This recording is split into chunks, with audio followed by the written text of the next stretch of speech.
হারিয়ে যাওয়া যে কিছু ভগবান ফিরিয়ে দিতে পারেন, ভগবান ফিরিয়ে দিতে পারেন। রাধে রাধে। অনন্য চিন্তান্তে মাং যে জনা পরজুপাসতে তেষাং নিত্যাভিযুক্তানাং যোগক্ষেম বহাম্যহম। উত্তর ভারতে একজন মাস্টার মশাই ছিলেন, আজ থেকে ৭০-৭২ বছর আগেকার ঘটনা। একজন স্কুলের মাস্টার মশাই ছিলেন। তখনকার দিনে মাস্টারদের কোনো বেতন ছিল না, ছাত্ররা যা দিত মাস্টারদের সংসার সেভাবেই চলতো। কোন ছাত্র একটু চাল এনে দিত, কেউ একটু ডাল এনে দিত, কেউ একটু চিনি এনে দিত, মাস্টারের সংসার এভাবেই চলতো।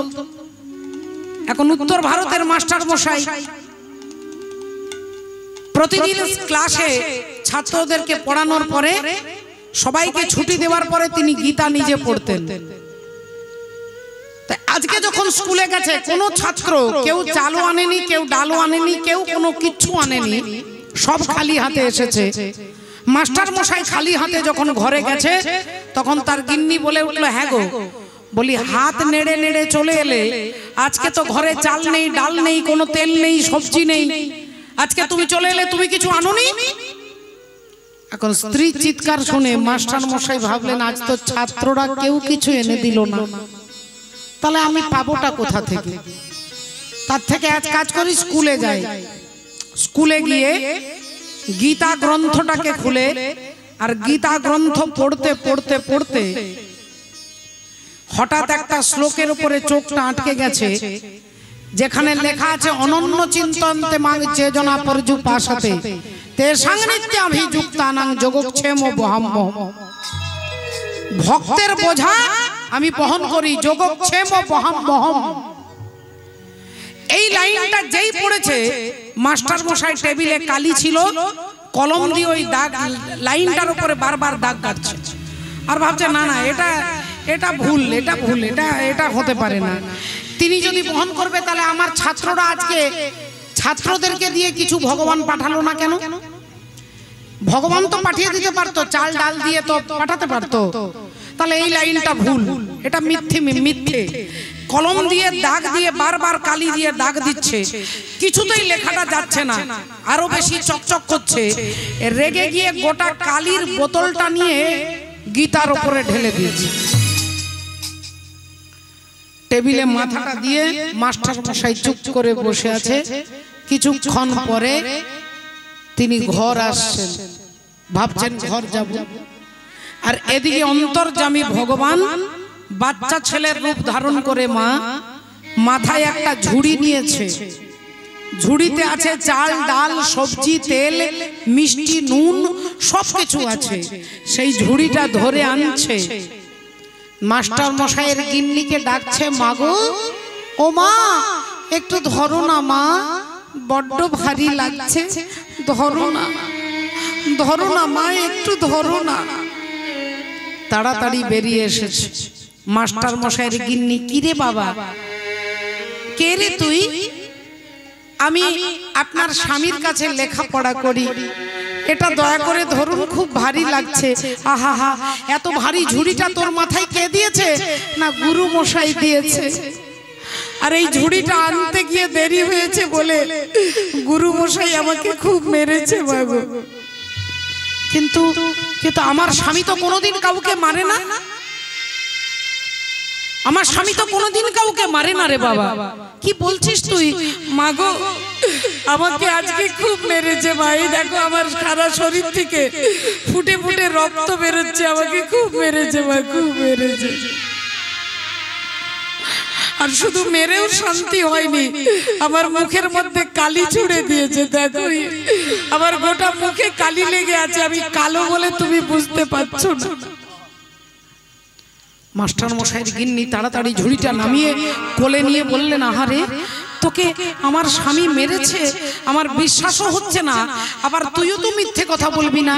দাঁড়া বাবা, দাঁড়া দাঁড়া বাছা, দাঁড়া, আমি রান্না করে তোকে খেতে দেবো। না মা না, আমাকে তুমি ছেড়ে দাও, আমি তাড়াতাড়ি না গেলে গুরু মশাই আবার আমাকে মারবে, আবার আমাকে মারবে। ওরে তোকে মারবে না বাবা, আমার স্বামী তোকে মারবে না, আমি তাকে বুঝিয়ে বলবো তোকে মারবে না। না মা না, আমাকে ছেড়ে দাও। তাহলে দাঁড়া বাবা, তোর মুখের কালিটা মুছে দি। একটু মুখটা ধুইয়ে দিই। এক ঘটি জল নিয়ে এখন ভগবানের মুখের কালিটাকে মুছে শাড়ি নাচল দিয়ে ভালো করে মুছে দিয়ে আর ভগবান অমনি ছুটে পালিয়ে গেছে। একটুক্ষণ পরে মাস্টার মশাই ঘরে আসছে, একটা পা ভেতরে একটা পা বাইরে। এমতো সময় গিন্নি বলে উঠলেন, এই যে তুমি যত বুড়ো হচ্ছ তত তোমার বিমূরতি হচ্ছে না? তোমার লজ্জা করছে না? ওইটুকু বাচ্চা ছেলেটাকে তুমি ওভাবে মেরেছো। বেচারা কি কান্নাটাই না কাঁদছিল, সারা গায়ে ফুটে ফুটে রক্ত বেরোচ্ছে, তুমি তাকে এমন মেরেছো? তোমার কি দয়া মায়া কিছু নেই? মাস্টার মশাই আকাশ থেকে পড়ছে, আমি কাকে মারলাম রে বাবা? কেন ওই ছেলেটাকে মারোনি? না তো। হ্যাঁ আমি জানি, তুমি এখন ভুলে যাবে, তোমার বয়স হচ্ছে, তুমি ভুলে যাচ্ছ। তুমি ওইটুকু ছেলেটাকে কি সুন্দর দেখতে, তাকে এমন মেরেছো সারা গায়ে রক্ত বেরোচ্ছে, তাতেও তোমার শান্তি হয়নি, ওর মুখের মধ্যে আবার কালি ছুঁড়ে দিয়েছো। মাস্টার মশাই বলে, গিন্নি তুমি বিশ্বাস করো আমি কাউকে মারিনি, কারোর মুখে কালি ছুঁড়ে দিইনি। না তাহলে ওইটুকু ছেলেটা মিথ্যে বলবে? তুমি তার মাথায় এত বড় একটা ঝুড়ি দিয়েছো, ঝুড়িতে চাল ডাল নুন কত রকমের সবজি, ওইটুকু বাচ্চা ছেলেটা আসতে তার একটু দেরি হবে না? ঝুড়িটার দিকে তাকিয়ে মাস্টার মশাই অবাক হয়ে গেছে, মুখে কালি ছুঁড়ে দিয়েছে, সারা গায়ে রক্ত বেরোচ্ছে। মাস্টার মশাই চিন্তা করতে করতে ছুটছে স্কুলে, ভাবছে স্কুলের উদ্দেশ্যে ছুটে যাব, কিন্তু আমি যে মেরেছি কি মারিনি এটা তো আমার ভুলে যাওয়ার বিষয় নয়, আমি তো কাউকে মারিনি। গিন্নি বললেন, তুমি তার মুখে কালি ছুঁড়ে দিয়েছো, আর তার প্রমাণ হিসেবে তার মুখটা ধুতে গিয়ে তার মুখের কালিটা আমার হাতে লেগে আছে। এই দেখো আমার হাতটা দেখো, এই দেখো আমার হাত। এই বলে যেই গিন্নি হাতটা দেখাচ্ছে, হাতটা তুলে দেখাচ্ছে, দেখছে মাস্টার মশাই দেখছে তার স্ত্রীর হাতে ওই কালি দিয়ে লেখা আছে, আমি ভক্তের বোঝা বহন করি।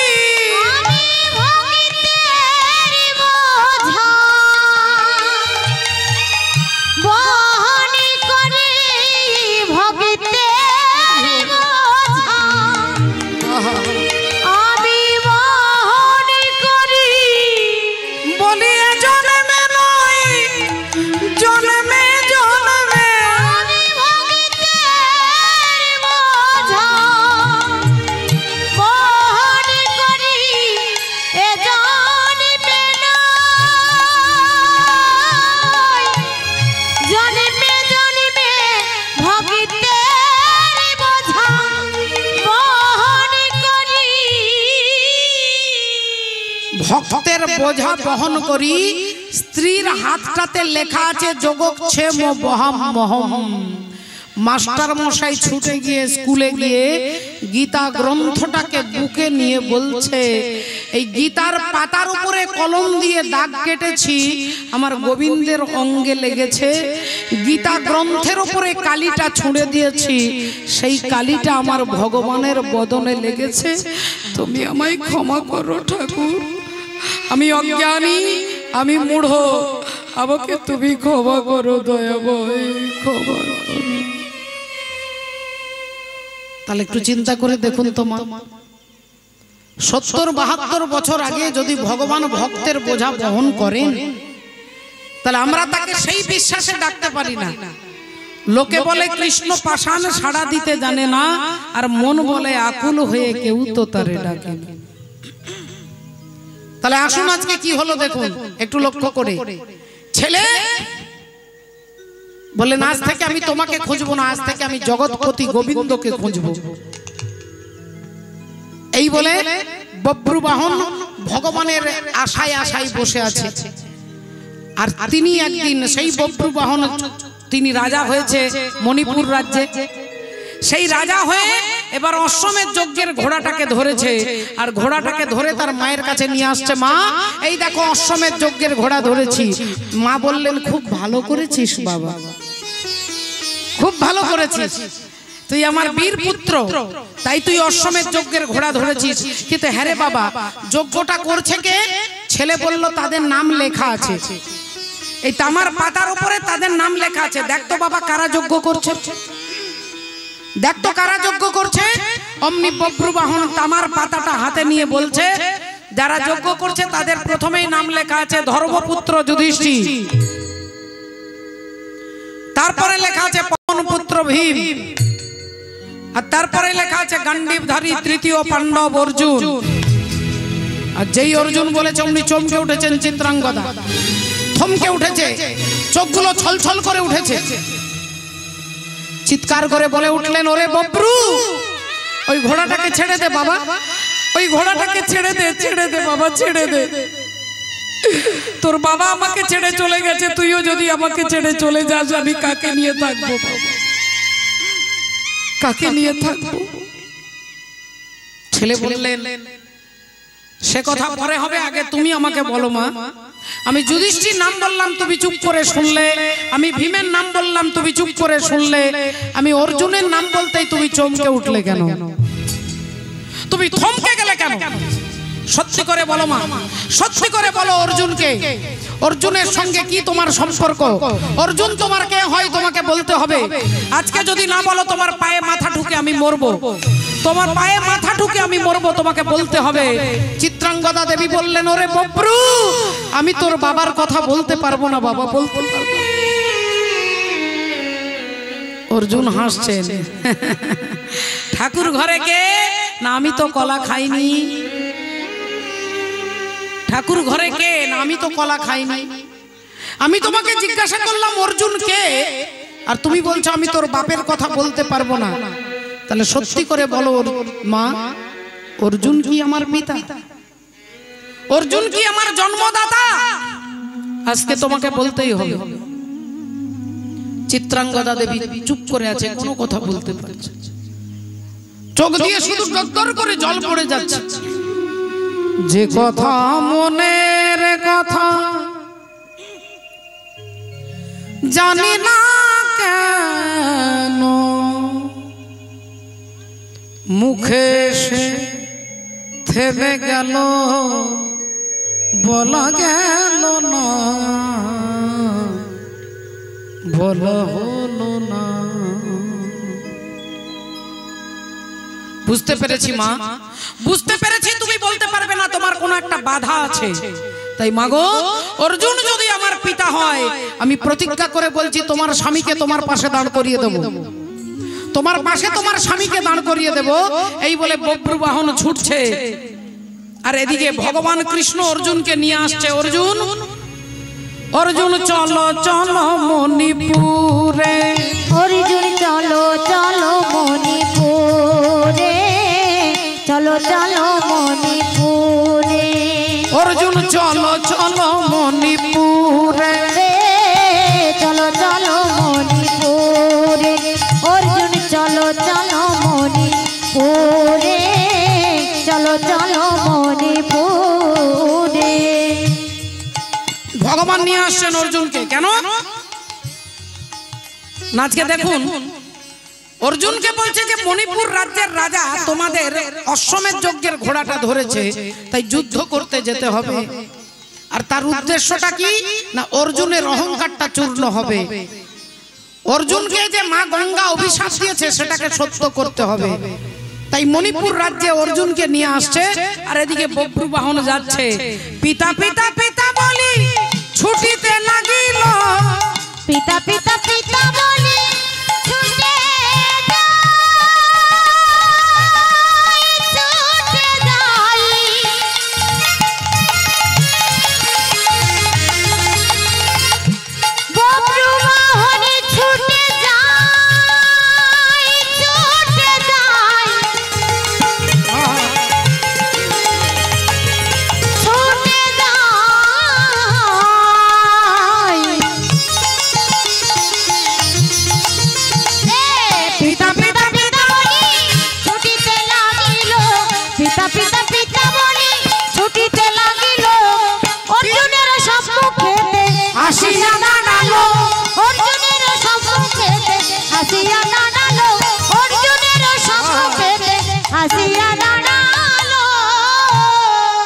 বব্রু বাহন ছুটতে ছুটতে অর্জুনের কাছে এসেছেন, আর অর্জুন এদিকে অর্জুনের সারথি ভগবান কৃষ্ণ বসে আছেন।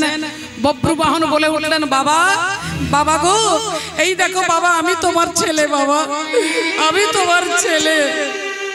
অর্জুন বব্রু বাহনকে দেখেই হৃদয়টা আনন্দে ভরে গেল। কি সুন্দর দেখতে, আহা কি সুন্দর দেখতে, কি সুন্দর বক্ষস্থল, ললাট উঁচু, দীর্ঘ নাসিকা, অপূর্ব সুন্দর দেখতে রাজপুত্র। আহা আমাকে বাবা বলে ডাকছে, আমাকে বাবা বলে ডাকছে। অর্জুন ভাবছে একবার ছেলেটাকে বুকে জড়িয়ে ধরলে আমার মনে শান্তি হতো। আর অমনি ভগবান বলে উঠলেন, অর্জুন তুমি কি করছো? ও তোমাকে চালাকি করে বাবা বলছে আর তুমি তাতেই গলে যাচ্ছ। ও তোমার শত্রু, তুমি ওকে অপমান করে তাড়িয়ে দাও। অর্জুন বললেন, এই ছেলে, খবরদার আমাকে বাবা বলবি না, যা। তুই আমাদের অশ্বমেধ যজ্ঞের ঘোড়াটা ধরেছিস, তুই আমাদের শত্রু, আমাকে বাবা বলে ডাকবি না, দূরে সর, দূরে যা। ছেলে বললেন, বাবা তুমি আবার আমাকে আরো অপমান করো, আমাকে আরো অপমান করো, আমাকে সরিয়ে দাও, তাড়িয়ে দাও। কিন্তু বাবা একটা বারের জন্য আমাকে বুকে জড়িয়ে ধরে একবার পুত্র বলে আমাকে বুকে জড়িয়ে ধরো বাবা, তারপরে আর আমি কিছু চাই না। অর্জুন আবার ভাবছে একটা বার ছেলেটাকে জড়িয়ে ধরে পুত্র বললে তো কোনো ক্ষতি হবে না। অর্জুন হাতগুলো বাড়িয়েছে, ভগবান বললেন, অর্জুন তোমাকে আমি বারবার রক্ষা করতে চাইছি, ও তোমাকে বাবা বলছে যাতে তুমি দুর্বল হয়ে যাও, এই যুদ্ধটাতে তুমি যাতে হেরে যাও, তার জন্য সে তোমাকে বাবা বলছে। আর তুমি তাকে এভাবে জড়িয়ে ধরবার জন্য হাতটা বাড়িয়ে যাচ্ছ। অর্জুন ও তোমার শত্রু। অর্জুন বলে উঠলেন, এই ছেলে, খবরদার আমাকে বাবা বলে ডাকবি না, আমি তোর বাবা নই, তুই আমার শত্রু, আমি তোর শত্রু। তবে আমার মনে হচ্ছে তোর মা কোনো কুলোটা নারী, তোর মা কোনো অসতী নারী, তোর মা কোনো অপবিত্রা নারী। যেই বলেছে বব্রু বাহন চিৎকার করে উঠলেন, অর্জুন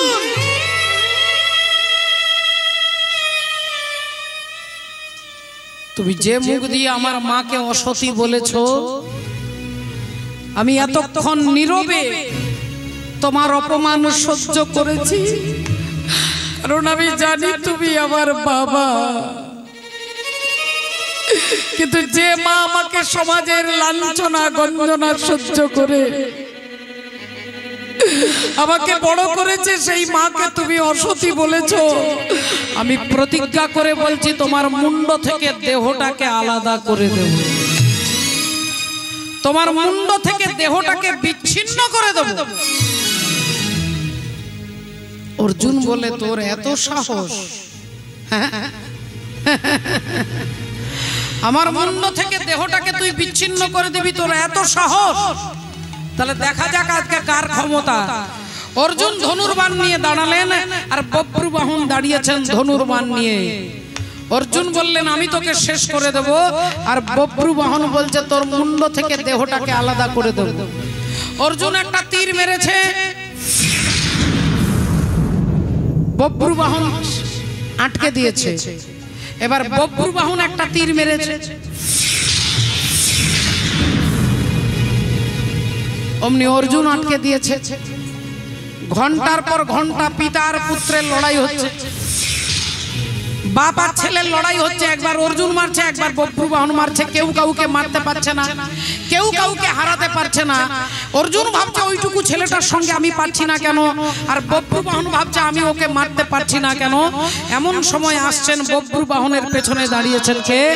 পতিত পাবনী গঙ্গে গঙ্গে মা গঙ্গে, গঙ্গে গঙ্গে মা গঙ্গে, গঙ্গে গঙ্গে মা গঙ্গে, গঙ্গে গঙ্গে মা গঙ্গে, মা গঙ্গে গঙ্গে মা গঙ্গে, গঙ্গে গঙ্গে মা গঙ্গে।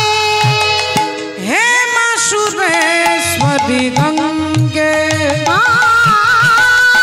হে মা সুরেশ্বরী গঙ্গে, মা হে মা সুরেশ্বরী গঙ্গে। গঙ্গে গঙ্গে মা গঙ্গে, গঙ্গে গঙ্গে মা গঙ্গে, গঙ্গে গঙ্গে মা গঙ্গে, গঙ্গে গঙ্গে মা গঙ্গে, মা গঙ্গে গঙ্গে মা গঙ্গে, গঙ্গে গঙ্গে মা গঙ্গে। গঙ্গা গঙ্গা দেবী এসে বলছেন, বব্রু তুমি তোমার বাবাকে মারতে পারবে না, কারণ আমি তোমার বাবাকে অভিশাপ দিয়েছি যে একদিন তোর ছেলের হাতে তোকে মরতে হবে, তাই তুমি এমনি এমনি মারতে পারবে না। আমি পতিত পাবনী গঙ্গা, আমি গঙ্গা বান হয়ে তোমার হাতে ধরা দেব, আর সেই বান দিয়ে তুমি অর্জুনের মস্তক ছিন্ন করবে। এই বলে মা গঙ্গা দেবী একটা বান হয়ে ধরা দিলেন, আর সেই বানটাকে নিয়ে অর্জুনের মাথাটা লক্ষ্য করে বব্রু বাহন ছুড়ে দিলেন। আর যেই ছুঁড়ে দিল অমনি মুন্ড থেকে দেহটা আলাদা হয়ে গেল। বাবা মুন্ডটা কাটা হয়ে যেই মাটিতে পড়ে যাচ্ছে, অমনি চিত্রাঙ্গদা দেবী বললেন, তুই আমার স্বামীকে মেরেছিস, আমিও তোকে মারবো। তখন ভগবান বললেন, চিত্রাঙ্গদা, মা গঙ্গার অভিশাপকে সত্য করবার জন্য আজকের এই লীলা, তোমার স্বামী অর্জুনকে আমি বাঁচিয়ে দেব। ভগবান শ্রীকৃষ্ণচন্দ্র অর্জুনকে বাঁচিয়ে দিলেন, আর অর্জুন আজকে পুত্রকে বুকে নিয়ে, একদিকে স্ত্রী একদিকে পুত্র, মাঝখানে ভগবান, আর সেই ভক্ত ভগবানের মিলন আজকে আপনারা রাসের মধ্য দিয়ে আনন্দ করে শ্রবণ করবেন। পরবর্তী কীর্তন নিয়ে উপস্থিত হচ্ছেন জয় রাধে হরি বল। শ্যাম के बिना तुम आधी और तुम्हारे बिना श्याम आधे, ओ बोलो राधे राधे राधे राधे राधे राधे राधे राधे राधे राधे राधे राधे। आहा सभी के बिना तुम आधी, तुम्हारी बिना श्याम आधे। राधे राधे राधे राधे राधे राधे राधे राधे। आठों प्रहर जो रहे अंग संग, आठों प्रहर जो रहे अंग संग, साबर की एक झलक दिखलावे। बोलो राधे राधे राधे राधे राधे राधे राधे राधे।